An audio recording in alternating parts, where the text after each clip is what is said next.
जय मसी सबैलाई। हामी चाहिँ अहिले धादिङ जिल्ला थाङ्ग्रे गाउँपालिकाको वार्ड नम्बर 2 झन्डाचुली जाँदैछौँ।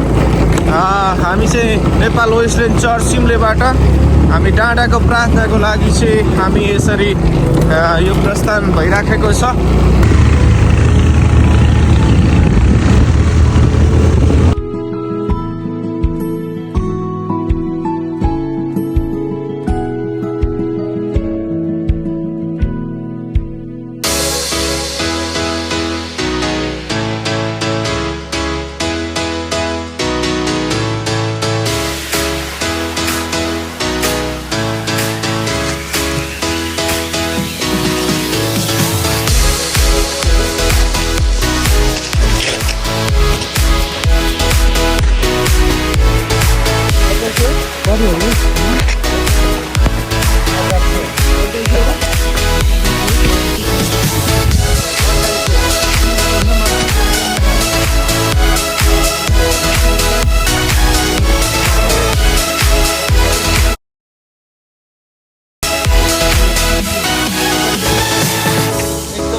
यो झन्डाचुली भन्ने ठाउँमा आएका छौँ अनि यहाँ एकदमै हाइट करिब 3500 मिटर हाइटमा हामी छौँ अहिले।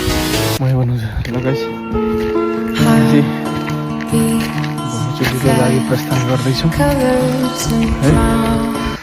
आज यसरी भेला भएर आज चाहिँ हाम्रो पुष महिना सिद्धिएर माघ महिनाको पहिलो र सुरुको नयाँ दिन है, माघ महिनाको नयाँ दिन हामी प्रवेश भइसकेका छौँ र आज यसरी हामीले सेवाकाई गर्ने भनेर धेरै अगाडिदेखि सुरु गरेका थियौँ र आज चाहिँ परमेश्वरको इच्छा योजना पुरा गरेको छौँ। परमेश्वरलाई धेरै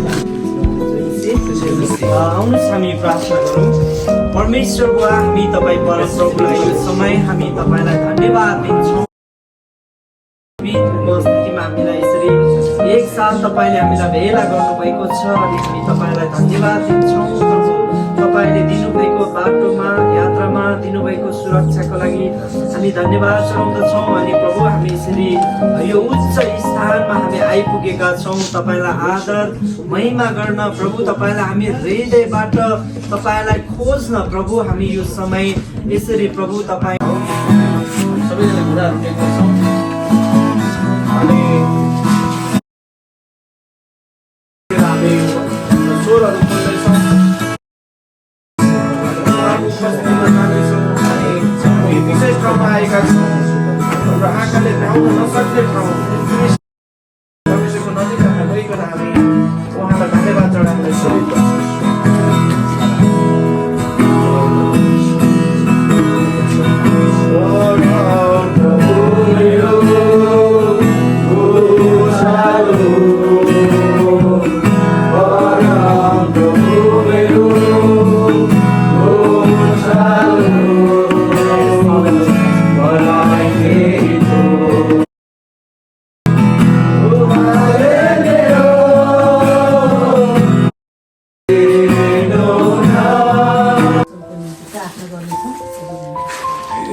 धन्यवाद छ परमेश्वर बुवा, धन्यवाद परमेश्वर बुवा। हामीहरूलाई परमेश्वर बुवा जुन वचनको आवश्यकता परेको छ परमेश्वर बुवा, त्यो वचन तपाईँको छोरा मार्फत ल्याउँदै हुनुहुन्छ परमेश्वर बुवा। तपाईँले त्यो वचन पुर्याउनलाई मौका यो अवसरहरू चाहिँ हाम्रो परमेश्वरले हामीलाई दिनुभएको छ र यो एकदमै सुन्दर दिन हामीले धेरै समयको पश्चात धेरै समयको बावजुद हामीले यसरी परमेश्वरको आराधना सेवा सङ्गति हामी गर्न यो मौका यो अफर चाहिँ परमेश्वरबाटै हामीले पाएका छौँ। किनकि हामीले धेरै वर्ष अगाडि है हामीले धेरैचोटि प्रार्थना गरेको, धेरैचोटि हामीले यो विषयलाई लिएको हामीले होइन अनि हामीले बाटै आएको छ। आजको यो दिन परमेश्वरको साँच्चै नै यो मौकालाई हामीले आज पाएका छौँ। त्यसै गरिकन परमेश्वरलाई धेरै धेरै धन्यवाद। यो वचनको समय दिनुहुने आदरणीय हाम्रो अगुवाज्यूहरूलाई पनि एकदमै धेरै धेरै धन्यवाद। परमेश्वरले प्रशस्त आशिष दिनुभएका हुन्।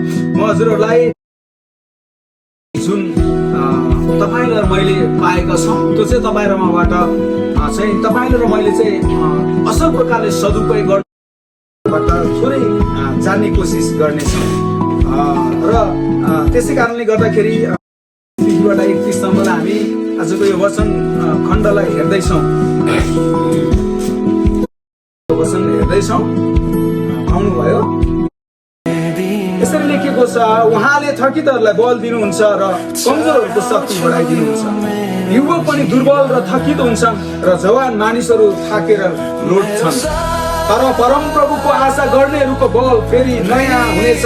तिनीहरू गरुड झैँ माथि माथि उड्नेछन् र दगुरेर पनि तिनीहरू थक्ने छैनन्। तिनीहरू हिँड्नेछन् तापनि मोर्चा पर्नेछन्। हालेलुया, हालेलुया। यो वचनलाई हामी ताली बजाएर परमेश्वरलाई धन्यवाद दिनेछौँ, किनकि असल छ परमेश्वरको वचन अनि जीवित छ, क्रियाशील छ। हालेलुया। 12 मरे ल तपाईँ सन्देश पछाडि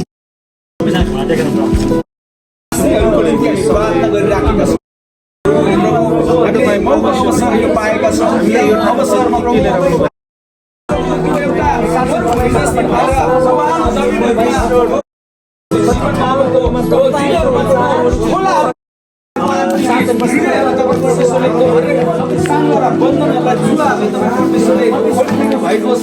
प्रार्थना गर्दछु प्रभु।